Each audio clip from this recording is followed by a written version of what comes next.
Hello નમસ્કાર મિત્રો, welcome to study collection channel. ગૌણ સેવા પસંદગી મંડળ. ગૌણ સેવા પસંદગી મંડળે હમણાંથી એક સબ્જેક્ટ એડ કર્યો છે જેનું નામ છે જાહેર વહીવટ. ઓકે, હવે જાહેર વહીવટ ગૌણ સેવા એડ તો કરી દીધો બરાબર, પણ હવે ગૌણ સેવા માટે કેવી રીતે જાહેર વહીવટ ભણવો અને જીપીએસસી માટે કેવી રીતે જાહેર વહીવટ ભણવો, હવે ગૌણ સેવા પસંદગી મંડળને ધ્યાનમાં રાખીને જે જાહેર વહીવટ ભણવાનો છે એના વિશે મેં આજે એક લેક્ચર બનાવ્યો છે. હવે ગૌણ સેવાને ધ્યાનમાં રાખીને મેં એકચ્યુઅલી જાહેર વહીવટને 4 ભાગમાં ડિવાઈડ કર્યું છે. એક તો સંગઠન માળખું, મહત્ત્વની સંસ્થાઓ, જવાબદારી નિયંત્રણ સંસ્થાઓ અને જાહેર વહીવટની થિયરી. આના સિવાય જાહેર વહીવટનો એક બીજો ભાગ પણ છે જેનું નામ છે બંધારણ. બરાબર, હવે માનો કે ગૌણ સેવા પસંદગી મંડળ, માનો કે તમારા અંદર 25 ગુણનો જાહેર વહીવટ પૂછે તો 25માંથી તમારા લગભગ 10 પ્રશ્નો અથવા 10 પ્રશ્નો છે એ બંધારણના છે, બાકીના 15 પ્રશ્નો જાહેર વહીવટના છે. અને હું તમને ગેરંટી આપું કે માનો કે આ તમે અડધો કલાક આ વિડીયો જોઈ લેશો તો 15માંથી તમારે 12 થી 13 માર્ક્સ કવર થઈ જશે. બરાબર, એના સિવાય વધારે ડિટેલિંગમાં ભણવું હોય તો તમે ભણજો, કારણ કે જાહેર વહીવટ બહુ વિશાળ અને મોટો સબ્જેક્ટ છે. એટલે આઈએમપી ના ગાડી શકાય, પણ જેટલું બી મોસ્ટ આઈએમપી નીકળ્યું એ મારાથી હું અહીંયા શો કરીશ. ઓકે, આપણે ચલો ભણવાનું ચાલુ કરીએ. સૌથી પહેલી આપણે ડિસ્કશન કરીએ કે ભારતમાં સંગઠન માળખું કઈ રીતનું રચાયેલું છે. બરાબર, એક બીજી મારે અહીંયા તમારે ડિસ્કશન કરવું છે. ઘણા લોકોને એવું લાગે કે ભાઈ મારી સ્પીડ થોડી સ્લો પડે છે. સ્લો પડતી હોય તો તમે યુટ્યુબમાં 1.5ની સ્પીડ અથવા 1.25ની સ્પીડ રાખીને પણ તમે આખું લેક્ચર જોઈ શકો છો, જેથી તમે જલ્દી ઓછા સમયની અંદર આખું લેક્ચર પૂરું કરી શકો. સૌથી પહેલું પીઓમોની ઓફિસ આવે ભારતની અંદર, પ્રધાનમંત્રીની ઓફિસ. પ્રધાનમંત્રીની ઓફિસના નીચે કોણ આવે તો કેબિનેટ મંત્રીઓ આવે કે મંત્રીમંડળ. અને કેબિનેટનું કામ શું? કેબિનેટનું કામ છે નીતિનું નિર્માણ કરવું. બરાબર, નીતિનું નિર્માણ કરવું મતલબ કેન્દ્ર સરકારનું કામ છે નીતિનું નિર્માણ કરવું, પોલિસી બનાવવી. બરાબર, એના નીચે કેબિનેટના નીચે કેબિનેટ સમિતિઓ આવે. બરાબર, કેમ? કારણ કે ઘણીવાર કોઈ નીતિ નિર્માણ માટે સમિતિની જરૂર પડે. એ સમિતિ રચાય અને પોતે કમિટી જઈને જોવે, એનું ઓબ્ઝર્વેશન કરે, એનું અવલોકન, એનો રિપોર્ટ કેબિનેટને સોંપે અને પછી એના ઉપરથી આખો નિર્ણય બનતો હોય છે. તો આ એક સંગઠન માળખું હતું. ઓકે, હવે મહત્ત્વની એક સંસ્થા હતી જૂના સમયની અંદર, એનું નામ હતું આયોજન પંચ. બરાબર, આયોજન પંચનું કામ હતું પંચવર્ષીય યોજના બનાવવાનું. પણ આપણે મોદી સાહેબ 2014ની અંદર પીએમ બન્યા, એના પછી એમણે નીતિ આયોગને કેન્સલ કરી અને એની જગ્યાએ એક નવી સંસ્થાનું નિર્માણ કર્યું જેનું નામ છે નીતિ આયોગ.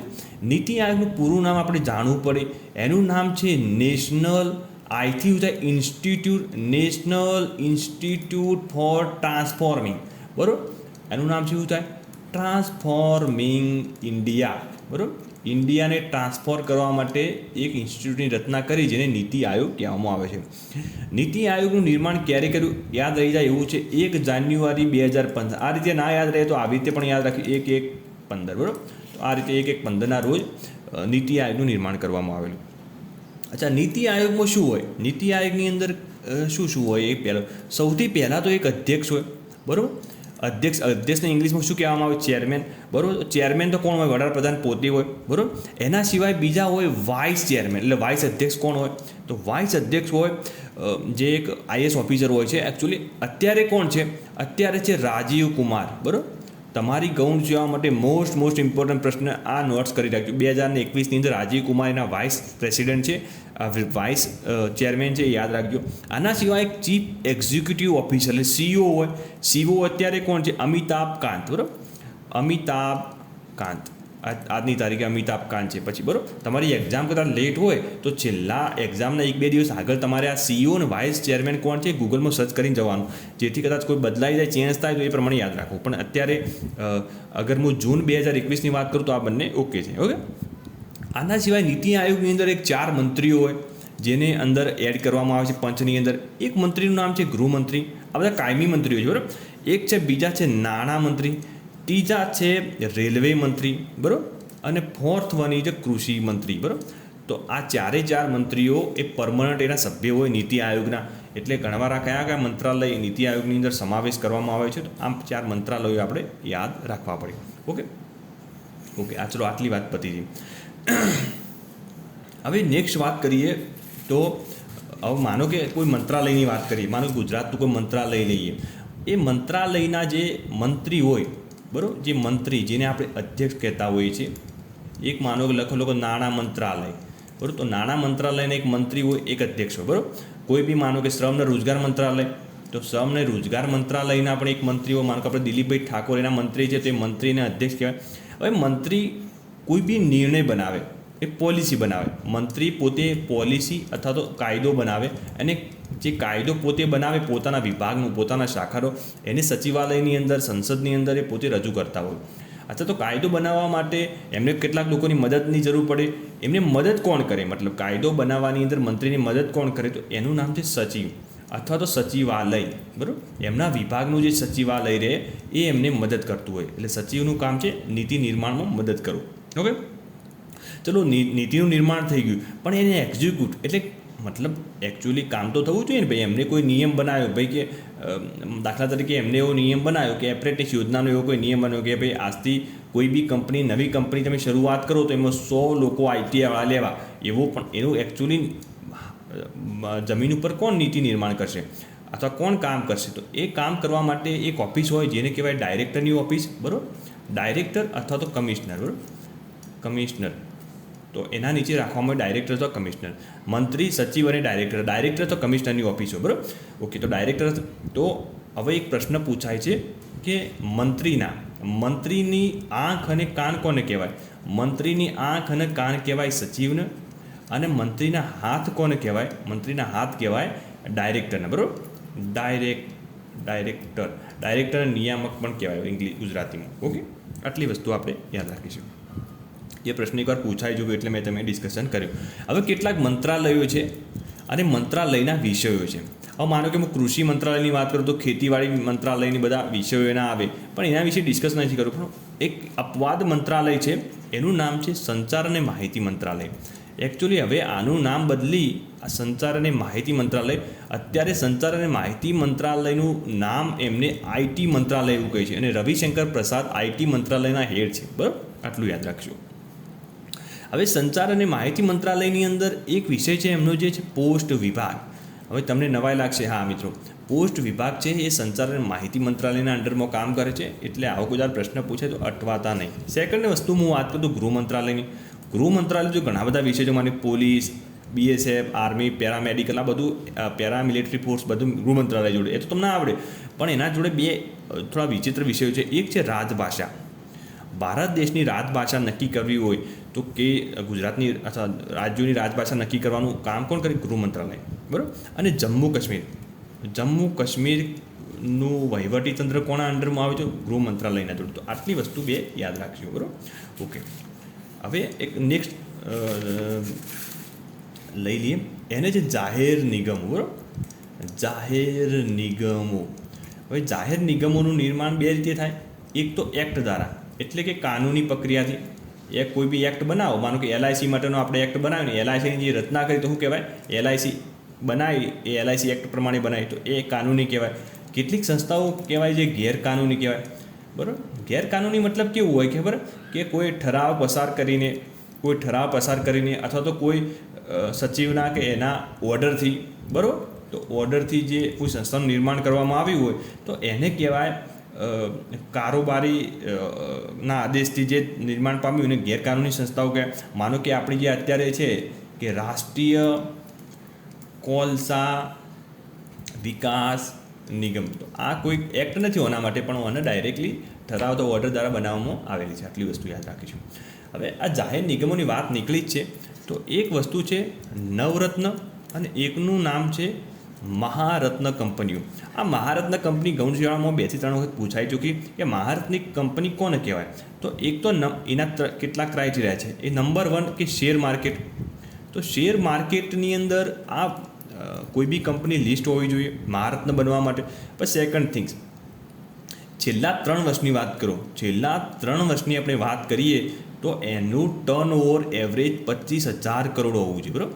25,000 કરોડ શું હોવું જોઈએ? એનું ટર્નઓવર, ટોટલ આવક કેટલી હોવી જોઈએ? 25,000 કરોડ હોવી જોઈએ એવરેજ. અને છેલ્લા 3 વર્ષની વાત કરીએ તો એનો જે નફો રહેવો જોઈએ ને એ 5,000 કરોડ તો મિનિમમ રહેવો જોઈએ. આ 3 કન્ડિશન ફૂલફિલ કરતી હોય તો એને મહારત્ન કંપનીનો દરજ્જો મળે. એટલે મહારત્ન કંપની એકાદ વખત પૂછાયેલી પરીક્ષામાં, એટલે આ તમે મહારત્ન કંપની કોને કહેવાય એના ક્રાઇટેરિયા એકવાર આપણે આ લખી લેજો. ઓકે, હવે બીજી વસ્તુની વાત કરીએ આપણે ડિસ્કશન, તો એને છે બીજું આપણું ચેપ્ટર આજથી સ્ટાર્ટ કરીએ. એનું નામ છે જવાબદારી એન્ડ નિયંત્રણ. બરાબર, તો જવાબદારીની આપણે અત્યારે વાત કરીએ. જવાબદારીમાં વહીવટની વાત કરીએ. વહીવટ એટલે સંસદની અંદર ઘણા બધો વહીવટ ઘણી રીતે થતો હોય છે. એમાં બે પ્રશ્નો જે ઘણીવાર પૂછાતા હોય છે બજેટ વિશે. બરાબર, તો બજેટની શરૂઆત શાનાથી થાય? તો કહેવાય રાષ્ટ્રપતિના ભાષણ. સૌપ્રથમ રાષ્ટ્રપતિનું ભાષણ થાય, પછી બજેટ ઉપર ચર્ચા શરૂ થતી હોય છે કોઈ પણ ગૃહની અંદર. ઓકે. હવે બજેટની અંદર બે પ્રશ્નો મહત્ત્વના હોય છે. એક તે પ્રશ્નકાળ. પ્રશ્નકાળની અંદર શું કે તમારે પહેલાં મંત્રી અથવા તો સંસદને ઓલરેડી અથવા જે અધ્યક્ષને તમારે ઓલરેડી પહેલાંથી પ્રશ્ન લખીને મોકલવાનો અને પછી પ્રશ્ન પૂછવાનો, જે પ્રશ્નકાળ કહેવાય છે, જે પહેલાંથી નક્કી હોય, પ્રિડિક્ટેબલ પ્રશ્ન હોય. અને બીજો હોય છે શૂન્યકાળ. બરાબર, પ્રશ્નકાળ પછીનો સમય હોય છે શૂન્યકાળ, જેમાં તમે કોઈ પણ પ્રશ્ન પૂછી શકો છો. બરાબર, ઓકે. તો આ જે શૂન્યકાળ છે, બરાબર, આ સંસદની બે પ્રશ્નકાળ પછી શૂન્યકાળ સ્ટાર્ટ થતો હોય છે. આટલી વસ્તુ યાદ રાખીશું આપણે. હવે નેક્સ્ટ છે સંસદીય સમિતિઓ. હવે સંસદીય સમિતિઓની હું વાત કરું તો ઘણી પ્રકારની સંસદીય સમિતિઓ હોય. બરાબર, 8 થી 10 પ્રકારની સંસદીય સમિતિ છે. પણ આપણે ખાલી 2 પ્રકારની સંસદીય સમિતિ જે યાદ રાખવાની ખાલી પરીક્ષા માટે ઇમ્પોર્ટન્ટ છે. કે બજેટ એટલે શું કહેવાય, અંદાજ અથવા પ્રાકલન સમિતિ. પ્રાકલન સમિતિ કેમ ઇમ્પોર્ટન્ટ છે? કારણ કે આની અંદર 30 જેટલા સભ્યો હોય. બરાબર, 30 જેટલા સભ્યો હોય, મતલબ લોકસભાના સભ્યો, અને 30 સભ્યો લોકસભાના હોય, એક પણ સભ્ય રાજ્યસભાનો ના હોય. અને આ લોકોનું કામ બજેટ બનાવવાનું હોય. બરાબર, બજેટ વિશે ચર્ચા કરવાનું, આ બધી વસ્તુનું હોય. તો બજેટ સમિતિ, અંદાજ સમિતિ સંસદની, એ વસ્તુ યાદ રાખજો. અને આટલા બધા સભ્યો હોવાથી અને ત્રીજું ગૃહ પણ આપણે કહી શકીએ. બરાબર, ત્રીજું ગૃહ, તો એવું પૂછાય કે ત્રીજું ગૃહ કોને કહેવામાં આવે છે? બજેટ સમિતિને.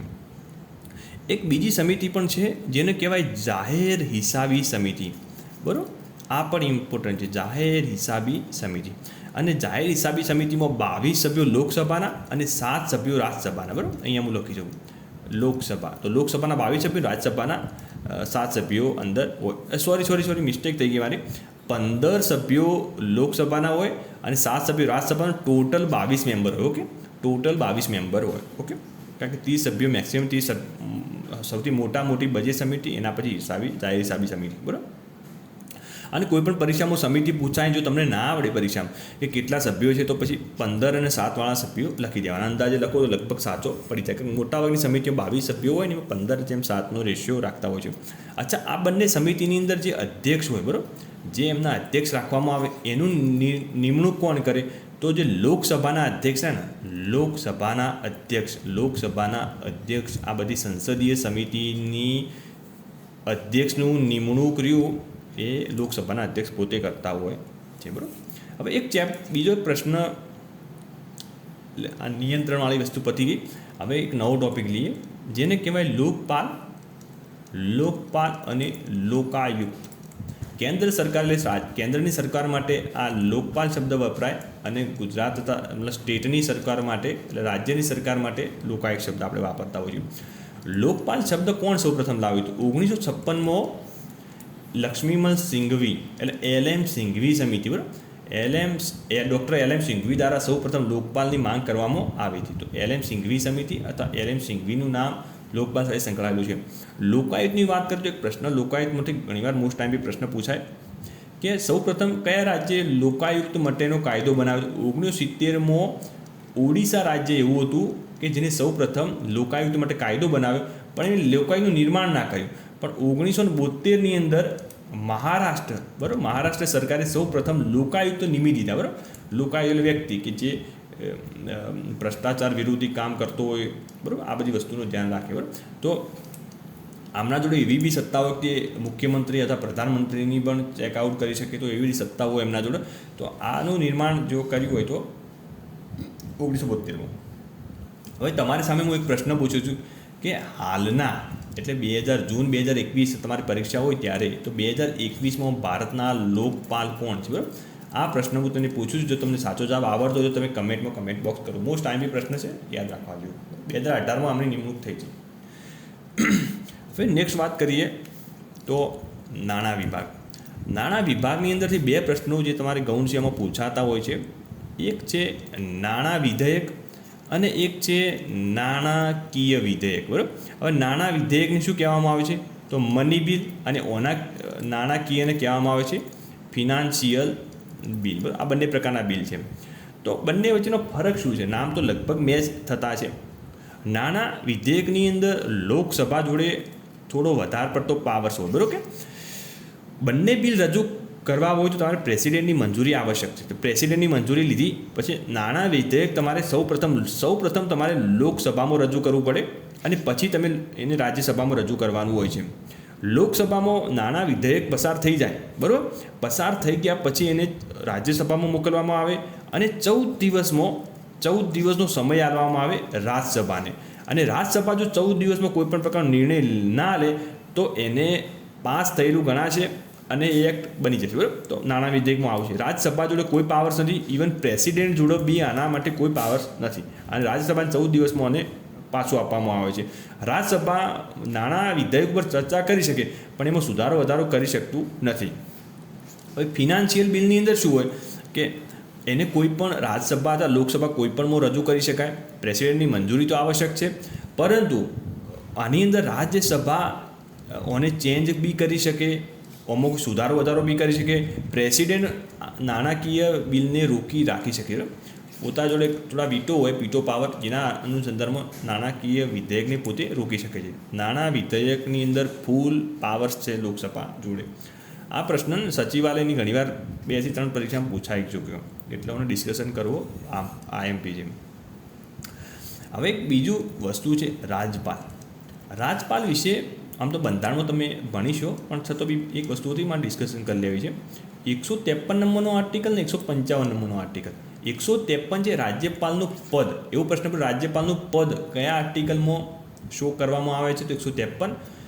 અને રાજ્યપાલની નિમણૂક કયા આર્ટિકલના આધારે કરવામાં આવે છે? 155 નંબરના આધારે, બરાબર. 153, 155 અલગ અલગ આર્ટિકલ છે, બંને ઓપ્શનમાં આવેલા હોય તો તમે કન્ફ્યુઝનમાં આવી શકો, બરાબર.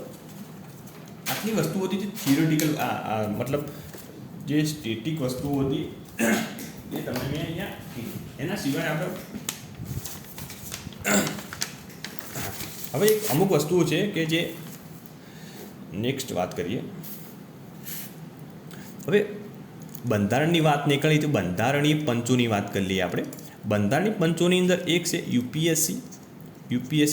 યુપીએસસી કયા આર્ટિકલ પ્રમાણે છે? તો 315. અહીંયા આગળ બંધારણીય જાહેર વહીવટ ભણીએ છીએ એટલે બંધારણની બહુ ડિટેલમાં નહીં જઈએ, ઓકે.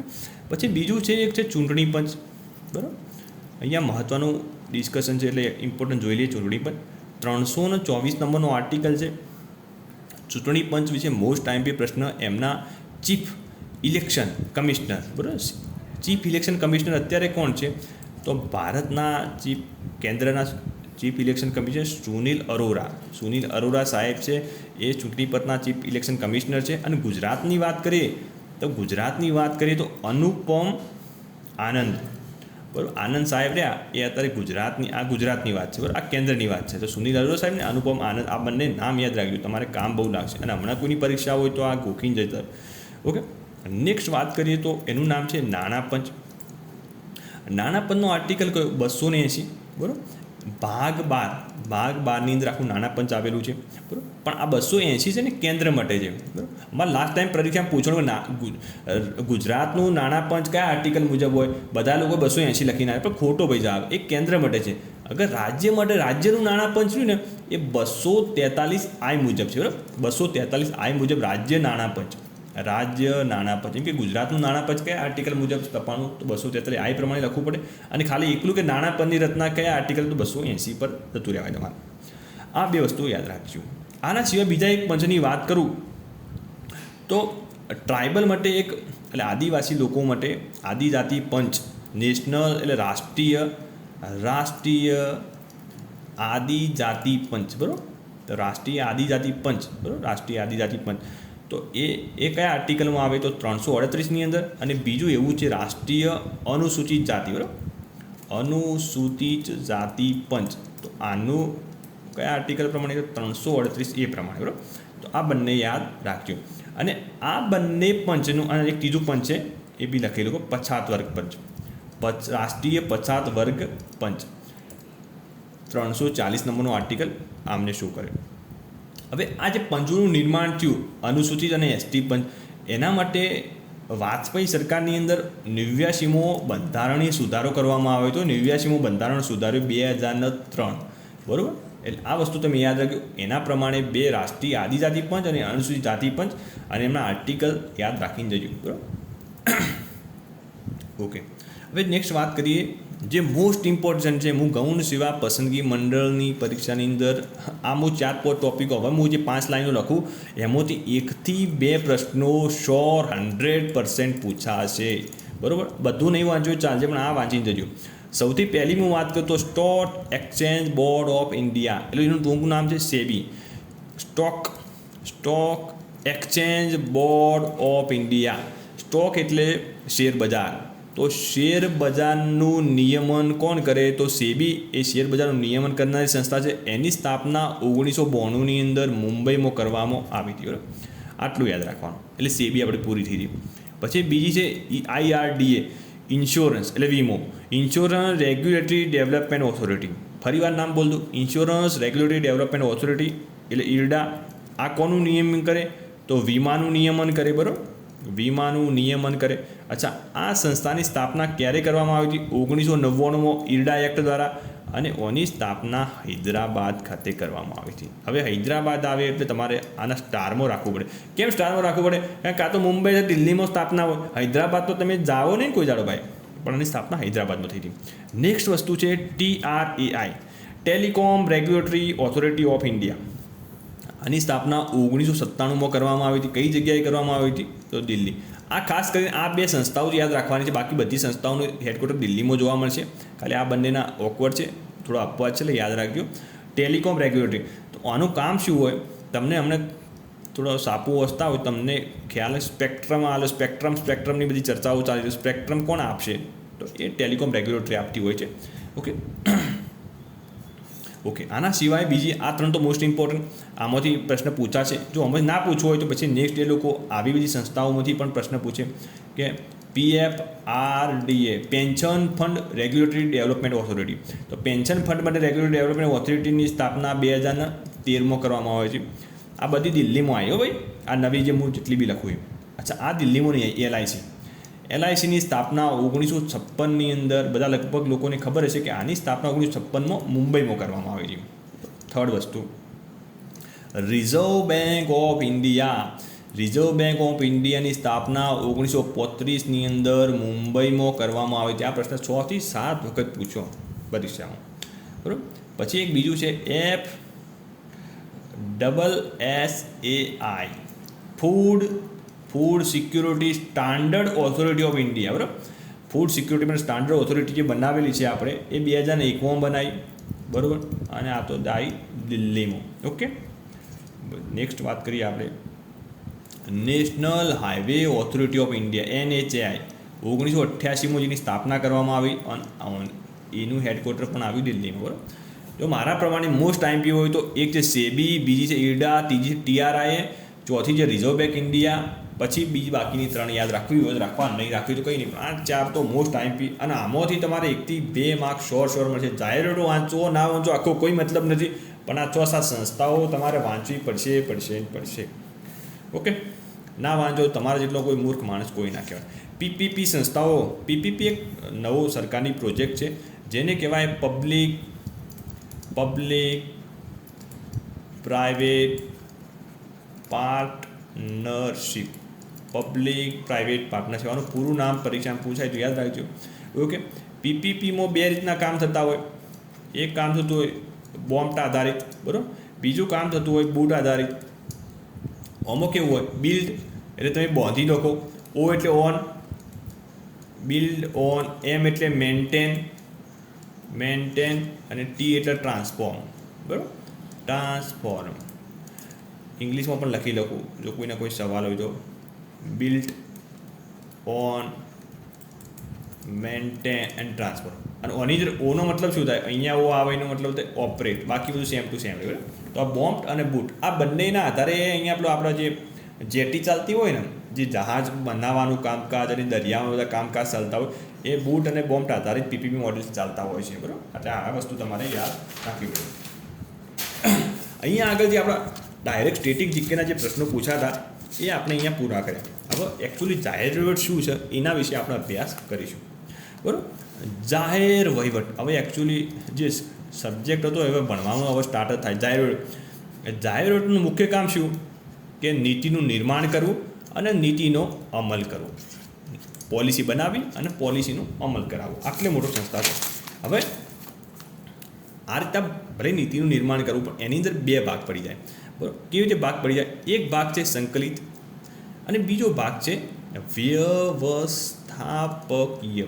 આ શબ્દો યાદ રાખવા જોઈએ. અચ્છા, સંકલિતમાં કેવું કહેવાય? સંકલિતની અંદર કેવું હોય? માનો કે કોઈ જગ્યાએ તમારે રોડ બનાવવો, તો હું તને ઉદાહરણથી સમજાવું, તો મગજમાંથી વાત થઈ જાય. રોડ બનાવવો હોય તો તમે શું કરો? તો ઉપલા અધિકારી રહ્યા એ નિર્ણય લેશે. પછી વ્યવસ્થાપકીયમાં કેવું હોય કે ઉપલા અધિકારી માત્ર નિર્ણય લઈને ઓર્ડર કરી દે કે આ પ્રમાણે રોડ બનાવી નાખો.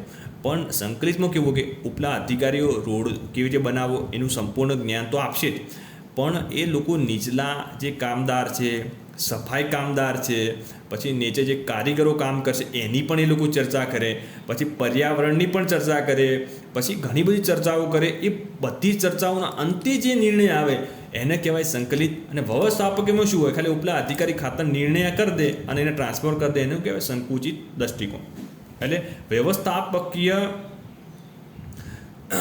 આ સંકલિત છે. વ્યવસ્થાપકીયને શું કહેવાય? સંકુચિત નિર્ણય અથવા સંકુચિત શાખા પણ કહી શકાય. બરાબર. ઓકે. હવે સંકલિતમાં કોણ માનતું અને વ્યવસ્થાપકીયમાં કોણ માનતું? આમાં કેટલાક નામ આવે છે, તમારે યાદ રાખવા પડે. જો હબર્ટ સાયમન એટલે સાયમન અને ગુલિક, આ બે નામ યાદ રાખે. હબર્ટ સાયમન અને ગુલિક આ બંને સંકુચિતમાં માનતા. અને હેનરી ફ્યુઅલ હતા. ભાઈ આ થોડા સાયન્ટિસ્ટોના નામ એટલે યાદ રાખવા થોડા મુશ્કેલ છે, પણ યાદ રાખજો કે હેનરી ફ્યુઅલ રહે સંકલિત દૃષ્ટિકોણમાં માનતા, આ લોકો વ્યવસ્થિત નિર્ણયમાં માનતા. ઓકે. હવે અહીંયા હું ફરીવાર એના ભાગ પાડું. સંકલિતની અંદર વિષય વસ્તુ કેવું હોય કે વિષયને સિદ્ધ કરવા માટે જે કરવું પડે ને કરવાનું સંકલિતની અંદર. દાખલા તરીકે માનો કે આરટીઆઈનો એક્ટ છે, તો એમાં કોઈ જગ્યાએ કોઈ લોકોએ આરટીઆઈ કરી, તો આરટીઆઈ કોને કરશે? એ લોકો ક્લર્કને કરશે. જે સૌથી નીચેની પોસ્ટ ક્લર્કને લોકો આપશે. હવે ક્લર્ક જે માહિતી બનાવી અને માણસે રજૂ કરે છે, પણ જો એને આરટીઆઈ એક્ટ નો ખ્યાલ નહીં હોય, એટલે મતલબ આરટીઆઈના ક્લર્કને માહિતી માત્ર નથી આપવાની, એની અસરોની પણ ચર્ચા કરવાની છે ક્લર્કને. એમ સામાન્ય ક્લર્ક હોય તો બી એને બધી ચર્ચાઓ કરવાની છે. તો આ વિષય વસ્તુ છે. જ્યારે વ્યવસ્થાપકીયની અંદર આવું બધું છે નહીં, એમાં તો ખાલી માહિતી આપીને છૂટા થઈ જવાનું. એની અંદર એક સિદ્ધાંત છે, એને કહેવાય પોસ્ટ કોર્પ. આ શાની અંદર આવે? તો સંકુચિત વ્યવસ્થાપકીયમાં આ નિર્ણય આવે. પી એટલે પ્લાનિંગ, ઓ એટલે ઓપરેટિંગ, એસ એટલે સ્ટાફિંગ, ડી એટલે ડાયરેક્ટિંગ, સીઓ એટલે કોઓપરેટિંગ, આર એટલે રિપોર્ટિંગ અને બી એટલે બજેટિંગ. ભાઈ આના પી અને આ જે સિદ્ધાંત આપ્યો એ સિદ્ધાંત કોને આપ્યો હતો? તો એનું નામ છે લ્યુથિર ગુલિક. આ પ્રશ્ન તમારો બની શકે. બરાબર. પોસ્ટ ધ કોપ કોને આપી? Luther Gulick. અને planning, operating, staffing, directing, cooperating, reporting અને બજેટિંગ, આટલું બધી વસ્તુ 7 મુદ્દા તમારે યાદ રાખવા પડે. હવે આપણે સમજીએ કે એની વિકાસ, કે જાહેર વહીવટનો વિકાસ કઈ રીતે થયો એ સમજવું હોય તો તમારે એક તો છે 1812ની અંદર એક પુસ્તક આવ્યું હતું, ચાર્લ્સ જીન બોર્નનું એક પુસ્તક આવ્યું હતું, પ્રિન્સિપલ ધ એડમિનિસ્ટ્રેટિવ. બરાબર. આ ચાર્લ્સ જીન બોર્નનું પુસ્તક આવ્યું. પછી 1887ની અંદર વુડરો વિલ્સન થઈ ગયા. બરાબર. અમેરિકાના એક રાષ્ટ્રપતિ થઈ ગયા વુડરો વિલ્સન. એને જાહેર વહીવટના પિતા કહેવામાં આવે છે. વુડરો વિલ્સન, અહીંયા હું ફરીવાર નામ લખું, વુડરો વિલ્સન છે એ જાહેર વહીવટના પિતા કહેવામાં આવે છે. આટલું વસ્તુ યાદ રાખજો. બરાબર. એમને પુસ્તક કેવું લખ્યું? Study the administration. એટલે સ્ટડી માટેનું પુસ્તક 1887 અને પછી બધા જાહેર ડિસ્કશન ચાલુ થઈ ગયું. હવે જાહેર વહીવટના 5, તમે કોઈ બી પુસ્તક લેશો તો એમાં 5 પ્રકારની ચરણ આવે છે. એમાં પહેલું ચરણ, તો ફર્સ્ટ ચરણ શું હોય? 5 ચરણોમાં એનો જાહેર વહીવટનો વિકાસ થયો. તો પહેલું ચરણમાં શું થયું કે વુડરો વિલ્સને શું કીધું કે વહીવટ જે જાહેર વહીવટ છે એને એ લોકોએ એવું કીધું કે વિદ્યાશાખાનો એક અલગ આખો સબ્જેક્ટ છે. પહેલાં જાહેર વહીવટ અલગ સબ્જેક્ટ હતો નહીં, એટલે એને અલગ સબ્જેક્ટ પાડ્યો. એટલે પહેલો ભાગને શું કહેવાય? દ્વિભાજક યુગ, એટલે કે જાહેર વહીવટના બે ભાગ પડ્યા. એક ભાગ પડ્યો રાજનીતિ, કે રાજનીતિ પણ જાહેર વહીવટનો ભાગ છે, અને બીજો ભાગ છે વહીવટ. બરાબર? તો જાહેર વહીવટમાં એક રાજનીતિ આવે અને એક વહીવટ આવે. આ પહેલો ચરણમાં આવું ડિસ્કશન થયું. બીજું છે, બીજો યુગ આવ્યો સેકન્ડ યુગની અંદર કેવું થયું? એમાં માળખાકીય અભિગમ. માળખાકીય અભિગમમાં કેવું હોય?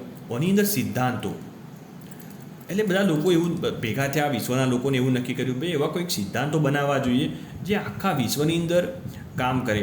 માનો કે એક હતા એફડી ટેલર, જે સાયન્સના વિદ્યાર્થીઓને ખબર છે. એફડી ટેલરે સાયન્ટિફિક મેનેજમેન્ટ નામનું પુસ્તક લખ્યું હતું. બરાબર? તો એફડી ટેલરે એવું કીધું ભાઈ કે વૈજ્ઞાનિક સિદ્ધાંતોવાળા એક નિયમો બનાવો જે આખા વિશ્વનો લાગુ પડી શકે. દાખલા તરીકે 8 કલાક કામ કરવું જોઈએ, આટલી એફિશિયન્સી રહેવી જોઈએ. બરાબર? આ બધા નિયમો બનાવો જે આખા વિશ્વને સેમ લાગુ પડે, એટલે આના સિદ્ધાંતોનો યુગ કહેવામાં આવે છે. નેક્સ્ટ વાત કરીએ તો જે ત્રીજો યુગ આવ્યો એ પડકાર યુગ.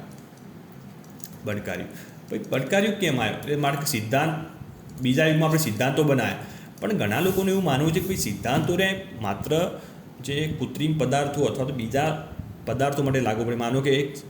માનો કે સફરજનનું ઝાડ હોય અને સફરજનના ઝાડ ઉપરથી ગુરુત્વાકર્ષણ બળના નિયમ પ્રમાણે સફરજન હંમેશા નીચું જ પડશે. કોઈ પણ જગ્યાએ તમે પથ્થરો નાખશો તો હંમેશા પથ્થરો નીચે જ આવશે, કારણ કે ગુરુત્વાકર્ષણનો નિયમ બધે સેમ ચાલે. પણ એ પદાર્થ ઉપર લાગુ પડે, માણસ ઉપર સિદ્ધાંત લાગુ પડે નહીં, કારણ કે દરેક માણસનો વિચાર સરણી અલગ હોય. એટલે અહીંથી શું થયું કે જે મનોવિજ્ઞાનનું ઉત્સર્જન થયું. લોકોએ માન્યું કે મનોવિજ્ઞાન સમજવું પડે તો જ તમે કોઈ સિદ્ધાંત બનાવી શકો, એમનો સિદ્ધાંત બનાવી શકો નહીં. બરાબર? આ બધી વસ્તુ હતી, તો એને પડકાર યુગ કહેવામાં આવે. બરાબર? પછી ચોથામાં તો શું થયું કે ભાઈ અડધા લોકો મનોવિજ્ઞાન, અડધા લોકો રાજનીતિ, વહીવટ, આ બધું ઇસ્યુ ઊભા થયા. એટલે ચોથા યુગની અંદર કેવું થયું કે અસ્તિત્વનું જોખમ થઈ ગયું. બધા લોકોએ જે જાહેર વહીવટના આટલો ફૂલો ફાલ્યો એ અહીંયાથી એના અંધકાર યુગ ચાલુ થઈ ગયું. અને ફ્રેડરિક મોસરું તો એવું કીધું કે જાહેર વહીવટ ફરી પાછો તેનો બાલ્યાવસ્થામાં જતો રહ્યો, અસ્તિત્વનું જોખમ થઈ ગયું. અને ફિફ્થની અંદર લોકનીતિ પરિપ્રેક્ષ્યમાં એક જાહેર વહીવટ એક નવી વિદ્યાશાખા તરીકે ફરીવાર એનું ઉત્સર્જન થયું 5મા યુગની અંદર. અચ્છા, આ 5મા યુગની અંદર એક હતા, એનું નામ હું અહીંયા લખી નાખું, ડબ્બાસ મેકગ્રેગર. એને એક થિયરી આપેલી. એ થિયરીની કહેવાય એક્સ થિયરી, અને બીજી થિયરી વાય થિયરી. એક્સ અને વાય થિયરી કોને આપી? ડબ્બાસ મેકગ્રેગર. આ પ્રશ્ન પરીક્ષામાં પૂછાય એવો હોય એટલે લખી દો. બરાબર? અહીંયા ઓકે. હવે આના સિવાય આપણે અહીંયા